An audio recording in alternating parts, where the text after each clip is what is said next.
சாப்பிட்ட உடனே மோஷன் போகிற ஆளா நீங்கள்? இல்லைனா வெளியில் எங்கேயாச்சும் ஒரு முக்கியமான இடத்துக்கு போகும்போது தான் பாத்ரூமை பற்றின ஞாபகம் வருதா?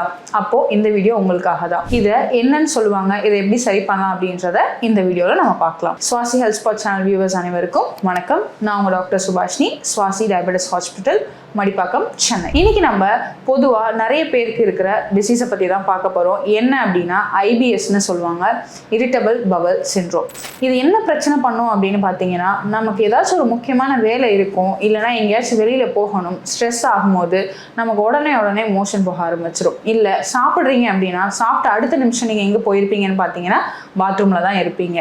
இது நல்ல விஷயம் அப்படின்ட்டு நிறைய பேர் தப்பாக நினச்சிட்டு இருக்கீங்க.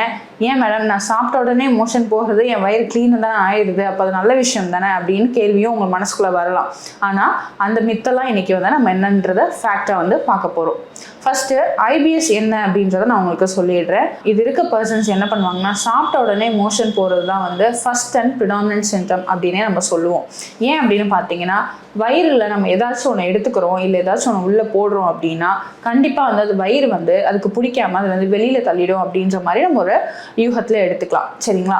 இப்போ ஐபிஎஸ் அப்படின்னு வந்ததுக்கு அப்புறமா நான் சாப்பிட்ட உடனே மோஷன் போகிறது நல்லது அப்படின்றத நிறைய பேர் நினச்சிட்டு இருக்காங்க.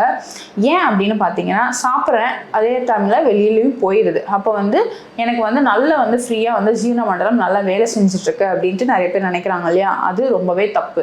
சாப்பிட்ட உடனே நீங்கள் மோஷன் போகிறீங்க அப்படின்னா நீங்கள் சாப்பிடாததுக்கு சமம் அது. அப்போ என்ன பண்ணலாம் அப்படின்னு பார்த்தீங்கன்னா, இது யாருக்கு வரும் அப்படின்னு கேட்டிங்கன்னா, மோஸ்ட்லி மென்னை கம்பேர் பண்ணும்போது உமனுக்கு இது அதிகமாகவே வருது அப்படின்னு சொல்கிறாங்க. ஏன்னா ஸ்ட்ரெஸ் லெவல், இமோஷனல் ஸ்ட்ரெஸ் அப்படின்னு சொல்லுவோம் இல்லையா, இமோஷனல் ஸ்ட்ரெஸ் லெவலில் அதிகமாக பாதிக்கப்படுறது அப்படின்னு பார்த்தீங்கன்னா உமன்ஸ் தான்.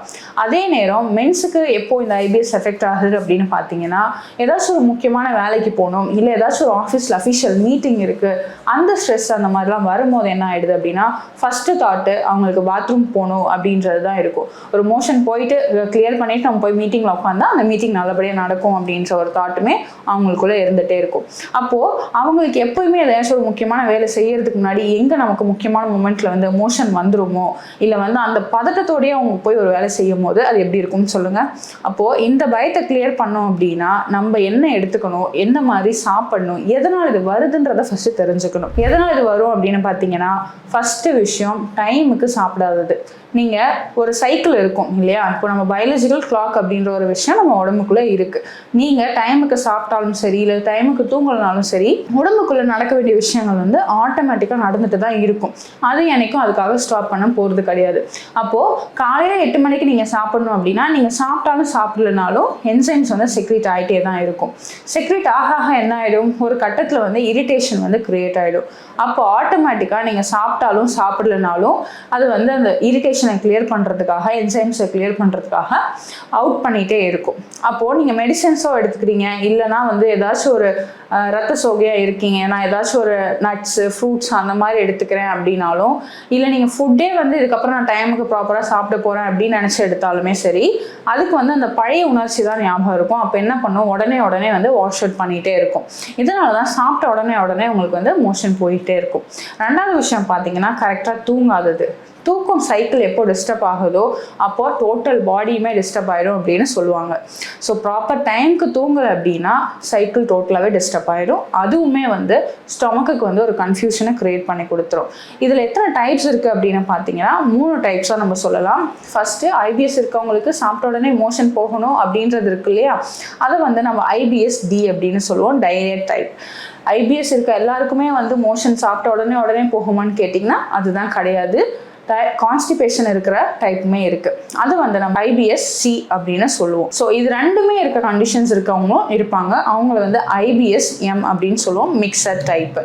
ஸோ உங்களுக்கு ஐபிஎஸ் இருக்கும் போது சாப்பிட்ட உடனே மோஷன் போகணுன்ற சிம்டம் மட்டும்தான் இருக்கணும்னு கிடையாது. உங்களுக்கு வயிறு வலி, வயிறு உப்பசம், அதே மாதிரி கான்ஸ்டிபேஷன், இந்த மாதிரியான சிம்டம்ஸும் இருக்கிறதுக்கான சான்ஸ் இருக்குது. இப்போ எனக்கு ஐபிஎஸ் எப்படி தான் கண்டுபிடிக்கிறது அப்படின்னு பார்த்தீங்கன்னா, நான் இப்போ சொன்ன சிம்டம்ஸ் எல்லாம் உங்களுக்கு இருக்குது அப்படின்னா நீங்கள் போயிட்டு ஒரு டாக்டரை கன்சல்ட் பண்ணி செக் பண்ணிங்கன்னா அவங்களுக்கு கிளியர் கட்டான ஐடியா கொடுத்துருவாங்க.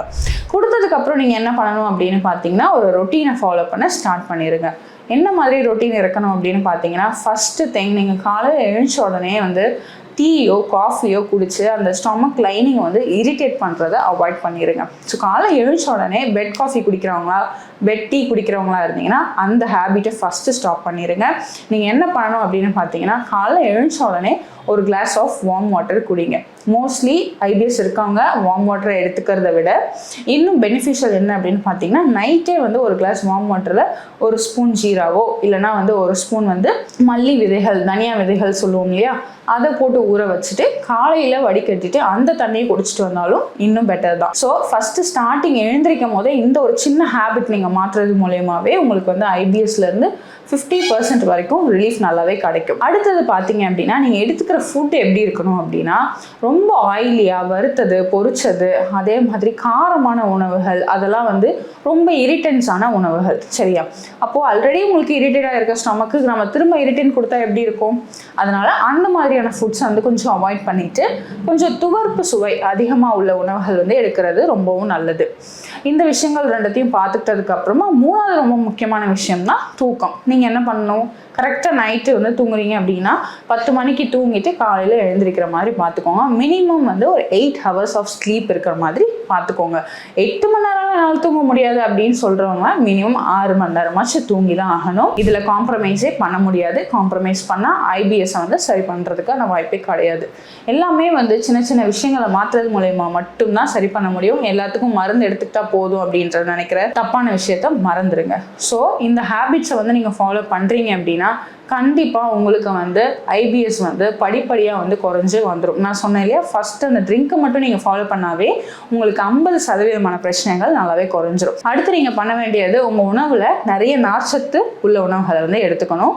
அது என்ன பண்ணும் அப்படின்னா அந்த ஸ்டூல் ஃபார்மேஷனுக்கு வந்து நல்லாவே ஹெல்ப்ஃபுல் பண்ணி தரும். அந்த லூஸ் ஸ்டூல்ஸ் இருக்கவங்களுக்கு இந்த ஃபைபர் கண்டென்ட் போகும்போது உங்களுக்கு அந்த ஸ்டூலோட ஃபார்மேஷன் வந்து நல்லாவே டெவலப் ஆகும். அதில் ரொம்ப முக்கியமாக நீங்கள் மெடிசன் சைடில் போகிறீங்க இல்லை ஏதாவது ஹர்ப்ஸ் மூலிகைகள் அந்த மாதிரி போகிறீங்க அப்படின்னா ரொம்ப இம்பார்ட்டண்ட்டானது பார்த்தீங்க அப்படின்னா ஹஸ்க்கு சொல்லுவோம், இசப்கால் சொல்லுவோம் இல்லையா, அது வந்து ரொம்ப இம்பார்ட்டண்ட்டு. அது எடுக்கும்போது என்ன ஆகும்? இந்த டயரி டைப் ஆஃப் ஐபிஎஸ் இருக்கவங்களுக்கு மோஷன் இப்போ சொன்ன மாதிரி ஸ்டூல் ஃபார்மேஷனை வந்து நல்லா வந்து சரி பண்ணி கொடுத்து அதுலேருந்து ஐபிஎஸ்லேருந்து ரிலீஃப் பண்ணி கொடுக்கும். அதே மாதிரி இன்னொரு சிம்பிளான ரெசிபி சொல்கிறேன், இதையுமே நீங்கள் ஃபாலோ பண்ணிக்கோங்க. மாதுளம்பழம் தோல் கஷாயம். நம்ம எப்பயுமே என்ன பண்ணுவோம்? மாதுளம்பழத்தை மட்டும் எடுத்துக்கிட்டு மாதுளம் தோலை வந்து தூக்கி போட்டுருவோம் இல்லையா? அதுக்கு பதிலாக இதுக்கப்புறம் என்ன பண்ணுங்கள், எல்லா தோலையும் வந்து கலெக்ட் பண்ணி வச்சுக்கோங்க. நல்ல நிழல் வந்து உலர்த்தி வச்சுட்டு காஞ்சதுக்கப்புறம் இப்படி உடையிற மாதிரி இருக்கணும். உடைஞ்சதுக்கப்புறமா பொடி பண்ணிவிட்டு டெய்லியும் வந்து 1 ஸ்பூன் மிக்ஸ் பண்ணி ஒரு கிளாஸ் வார்ம் வாட்டரில் குடிச்சிட்டு வாங்க. காலையிலையும் குடிக்கலாம். இது மாதிரி குடிச்சிட்டு வரும்போது ஐபிஎஸ் கண்ட்ரோல் ஆகிடும். இந்த ரெசிபீஸை ஃபாலோ பண்ணி உங்களுக்கு என்ன மாதிரி பெனிஃபிட்ஸ் கிடைக்கிது அப்படின்றத கீழே கமெண்ட்டில் சொல்லுங்கள். நீங்கள் முலாம்பழம் கொய்யாப்பழம் இந்த மாதிரியான பழங்களையும் எடுக்கும் போதும் உங்களுக்கு ஐபிஎஸ் வந்து நல்லாவே கண்ட்ரோல் ஆகும். இது எதுவுமே என்னால் ஃபாலோ பண்ண முடியல, நான் ஒர்க் போயிட்டுருக்கேன், எல்லாத்தையும் தனித்தனியாக எடுத்து பண்ண முடியாது அப்படின்றவங்க நம்மளோட வெப்சைட்டில் சைலம் ஹஸ்க் அப்படின்ற பவுடர் உங்களுக்கு வந்து ரெடிவாகவே கிடைக்கும். அந்த பவுடர் நீங்கள் வாங்கி யூஸ் பண்ணாலும் உங்களுக்கு இந்த பெனிஃபிட்ஸ் வந்து கிடைக்கும். தேங்க்யூ.